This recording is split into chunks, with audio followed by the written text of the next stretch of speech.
morning, everybody. Good morning. Good morning. It's Blueprint Day.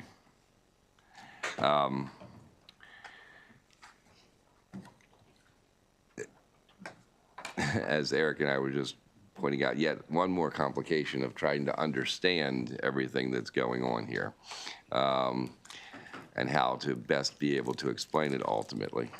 And we'll get there. What I would like to start with before we get going with Erica's explanation of the amendments that I'm proposing. If you look at the second page of the one that has the chart on it,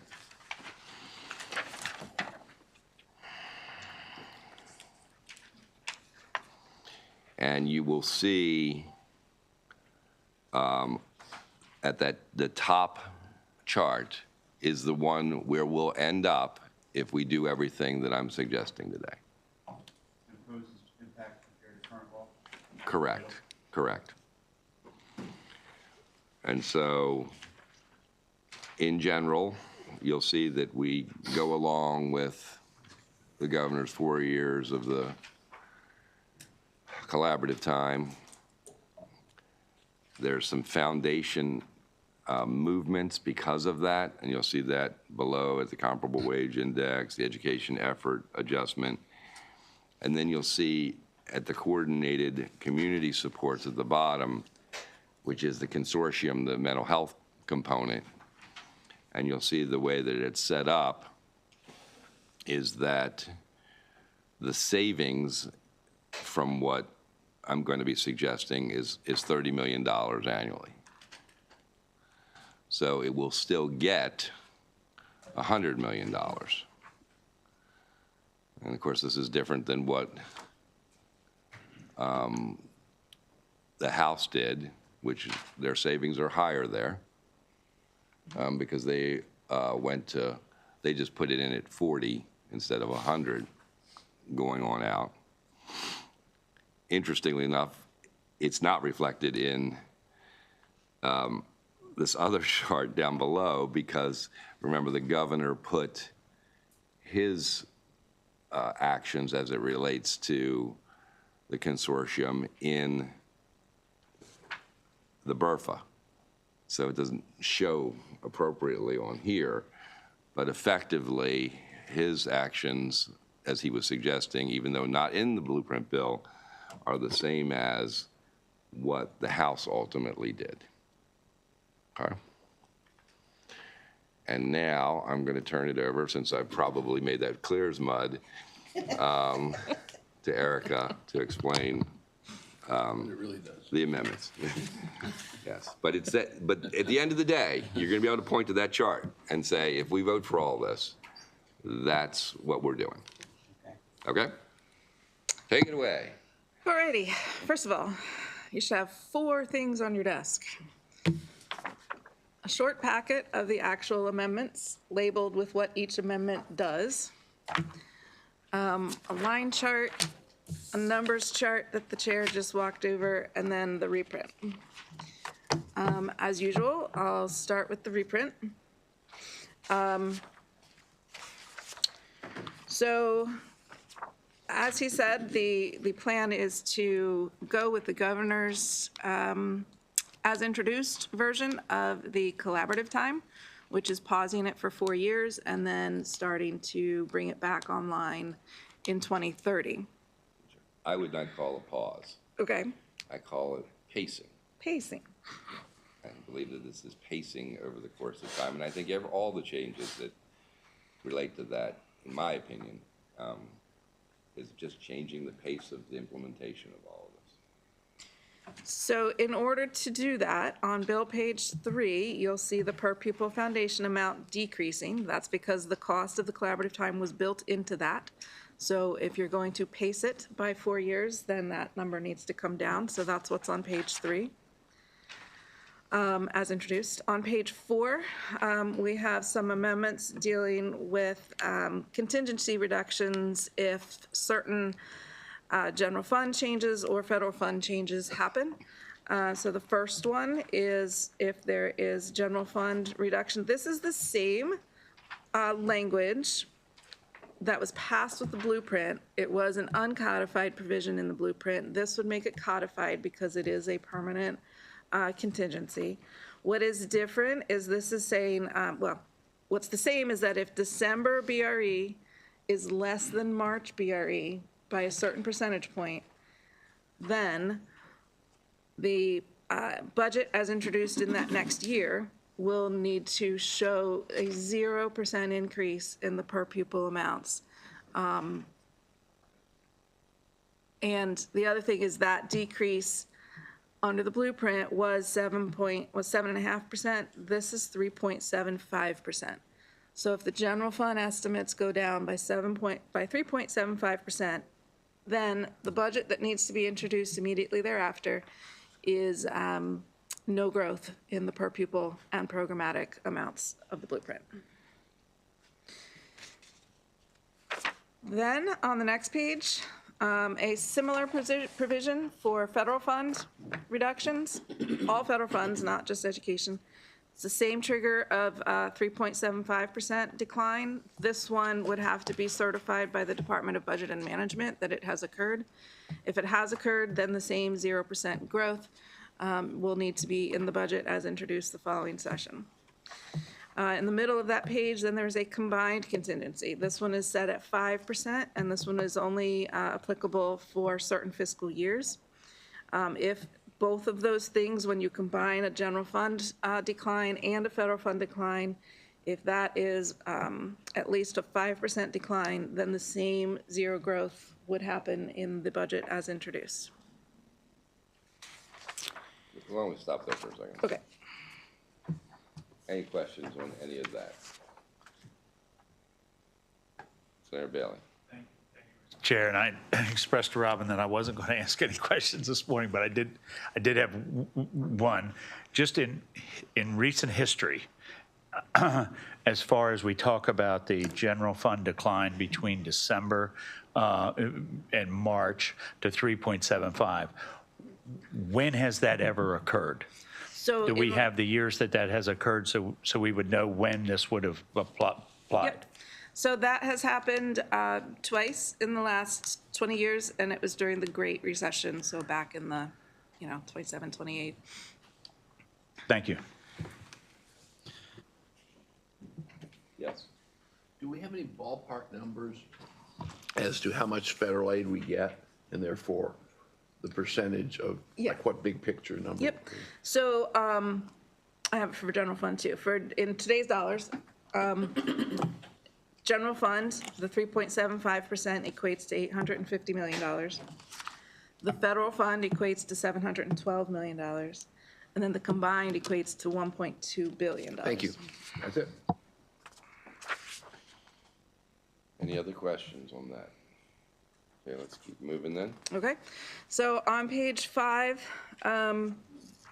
in the bill, lines 13 to 14, this is as introduced, again, with the collaborative time. This particular one just says how much the local school boards would need to spend on it, and it corresponds to the changes with the, on the other page. The amendment here is, this is the compensatory education. Part of the plan is to hold them harmless. As introduced, the bill held special education harmless. And what I mean when I say that is that because in order to effectuate the collaborative time pacing, because the per pupil foundation amount is reduced for that, that foundation amount normally flows through to your at-risk population formulas. So to hold them harmless, it's basically decoupling them from that. So that's what all of this language does here. Then beginning on page 6, we move into the concentration of poverty grants, what a lot of people just refer to as community schools. The first amendment for you all is on page 11 of the reprint. As introduced, the concentration of poverty grants were going to be frozen for 2 years. This strikes that provision. So no changes to community schools coming online and receiving grants. So just to, the comp ed and the English language, those things, so just sort of trying to help everybody think about comparison-wise and the community schools. Those things we are in agreement on with the House, and we're in agreement with the governor on the collaborative, if that's helpful to think about. The next amendment is on page 14. This is the English learner formula. Again, the same hold harmless. Then the special ed hold harmless comes in, which was already introduced. There is one change to that on page 15 of the reprint. When DLS, double checked these numbers, we noticed that the fiscal 2033 number was too high. So this is just correcting that number. Then you can see I just marked up the rest of the bill is under EEE jurisdiction, but it has all the programmatic parts of this, the various grants, grow your own, teacher relocation, and let's see, I got the list. And that's all policy, so a decision was made to leave that up to EEE. So the next budget and tax funding thing is on page 25.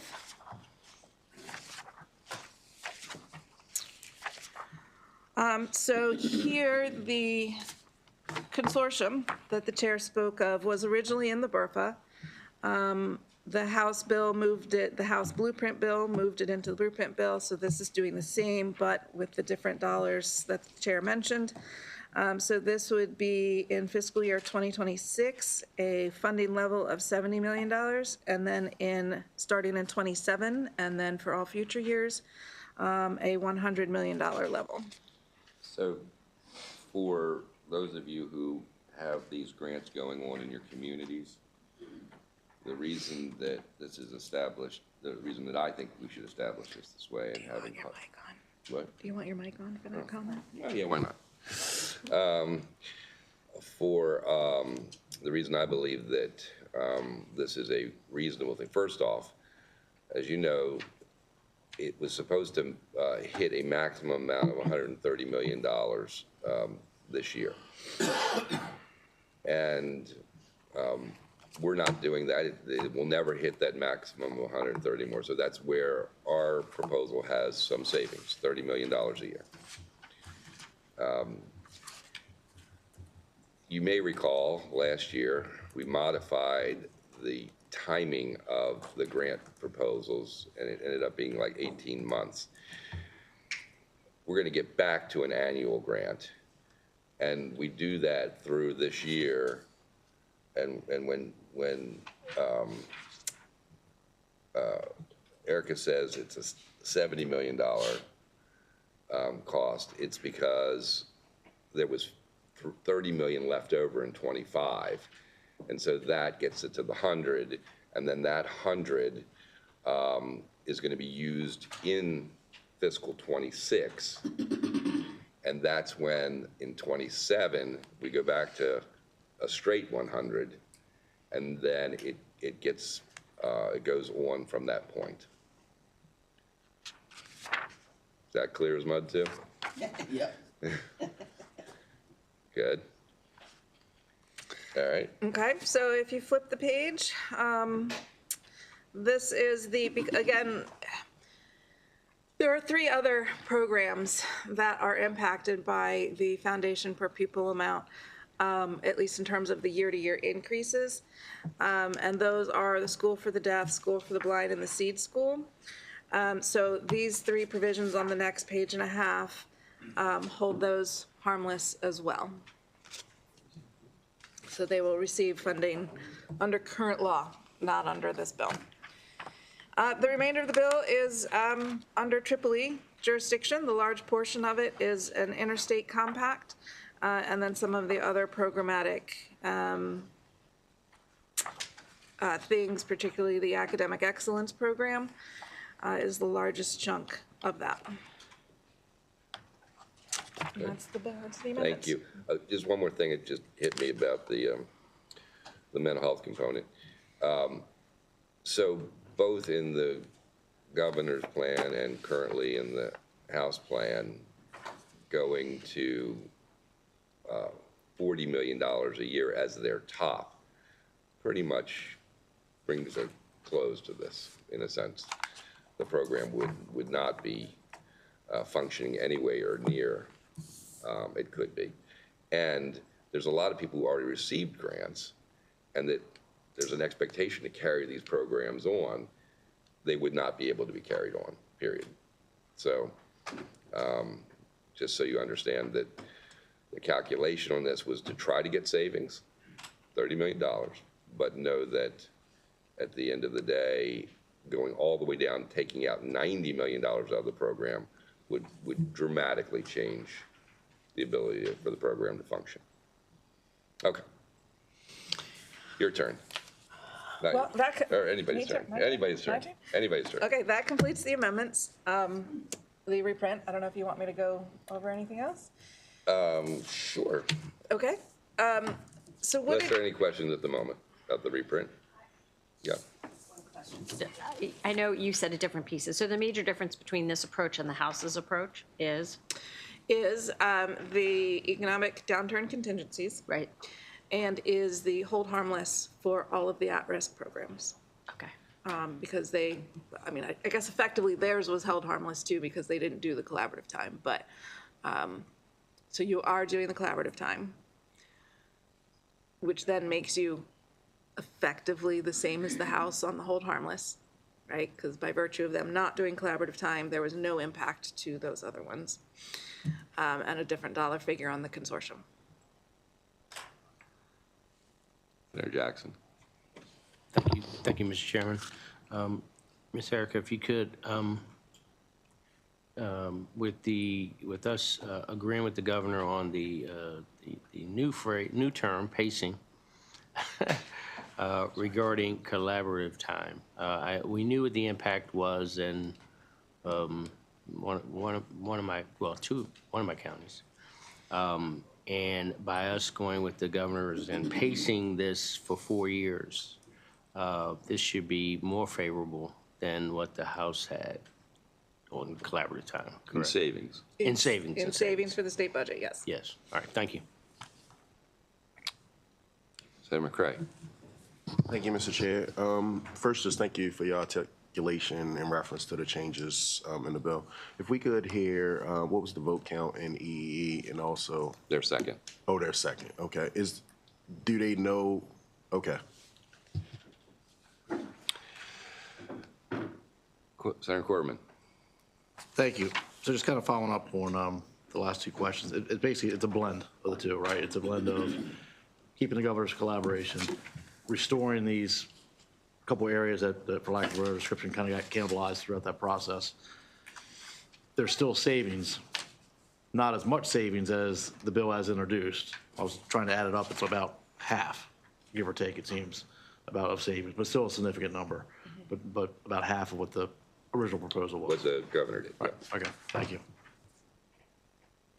Senator Lewis Young. Thank you, Mr. Chair.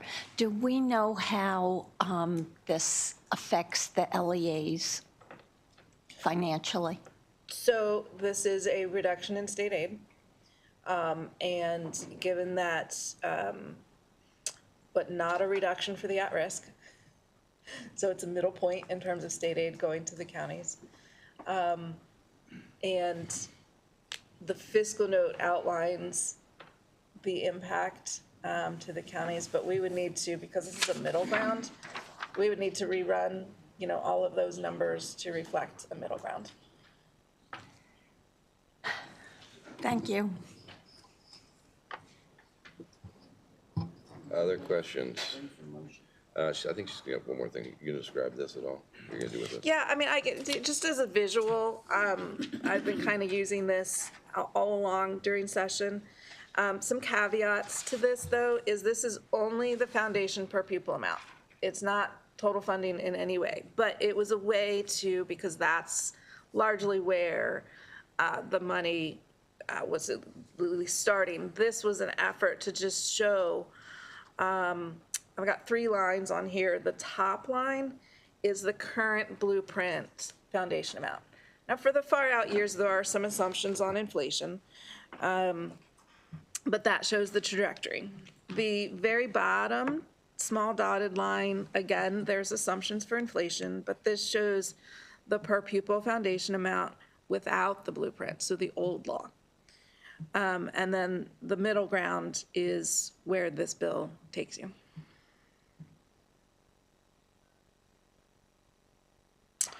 So that was just a visual example of what's happening. And that's it, Mr. Chair. Okay. What I think I'd like to do is go through each of the amendments that you have on this other sheet, which are the written out amendments, not in the reprint, and we'll vote each amendment separately. Okay, so everyone's got it. The first amendment is technical purpose and function paragraph changes. All in favor? Aye. Opposed? Yes. Yes. I want to go back Yes, to please. page 4, the bottom that deals with the consortium, the community supports and the commission. She's ahead of the game. Oh, you're Can ahead. you go- You're ahead of the game. You're way ahead of us already. Okay, I'm sorry. We'll be there in a minute. Okay, thanks. Okay. Amendment 2 does what? Amendment 2 is the hold harmless for the compensatory education, the English learner, and then that $1 figure in the special ed that is corrected. Okay, all those in favor? Aye. Opposed? We're on 2. This just holds harmless special ed, right? That's correct. Well, special ed was, yes, there's a little correction in the special ed part, but remember the other 2 components, actually, there's a third component too. It's in a different amendment. It's a different amendment on that, but this is the comp ed and the English language. One more time, I'm sorry. All those in favor? Aye. Opposed? Okay. All right. On page 4 of the amendment packet, amendment number 3, this is the consortium of coordinated community supports, just showing the plan as the chair announced with the $100 million in 27 and beyond. Senator, you had a question? We are now at that place. Yeah, Please. I just wanted a little more explanation.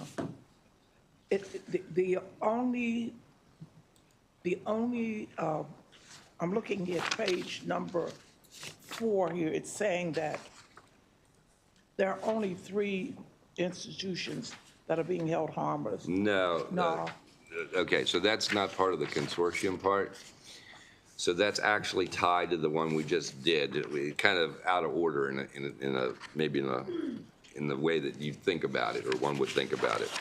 When we voted on Amendment 2, which is on page 1, we held comp ed, EL, Here it is. and special education harmless. There's also a little, there's another part of what would have been affected that relates to the School for the Deaf, the Blind, and the Seed School. So we're just picking that up.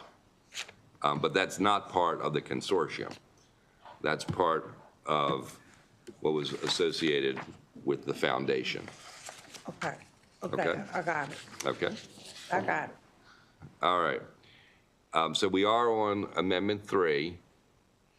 And again, this is for the mental health part of the program at an ongoing $100 million a year. All's in favor? Aye. Opposed?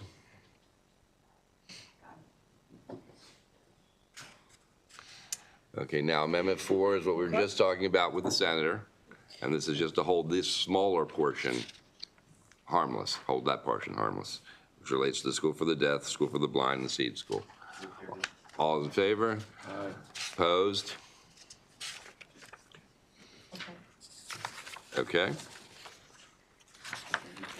All right, so the next amendment is on page 7 of that handout. It is amendment number 5 in the middle of the page. This deals with the concentration of poverty and not doing the 2-year freeze. Right, and this is also also referred to as the community schools.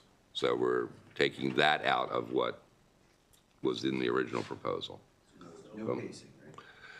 No pacing, right? So all those in favor of Amendment 5? Opposed? Okay. And then Amendment, oh, I'm sorry. I get going sometimes. Amendment number 6 is the last amendment, and it continues throughout the rest of the package. These are those 3 economic downturn contingencies, 1 for general funds, 1 for federal funds, and 1 for combined.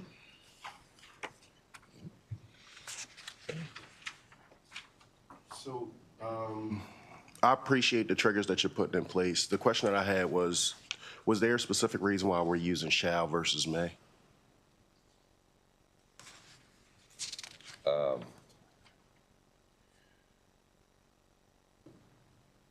In terms of what, so this relates to the governor's budget? Is that in paragraph C? Yeah. So that is a direction to the governor, and yes, it is shall, so that the budget that is introduced comes in at 0% increase. Growth, as opposed to fully funding it. Right. No, I get that. I mean, theoretically, I mean, it's a form of a mandate Yeah. right? So theoretically, if we thought that this was a big mistake, we could do something about it. Okay. Okay. All those in favor of Amendment 6? Aye. Opposed? Okay. As amended, Favorable? all those in favor? Aye. Opposed? Okay. Thank you all. Goes to Triple E next. Yep, and then it will come back to us. Correct. So, Assuming they amend it. right. It's hard to believe you wouldn't. So Triple E will be meeting on Monday at 1 PM, and they'll be discussing the whole bill, your amendments, and all the potential amendments, plus what the House amendments have been. Great. All right, thank you.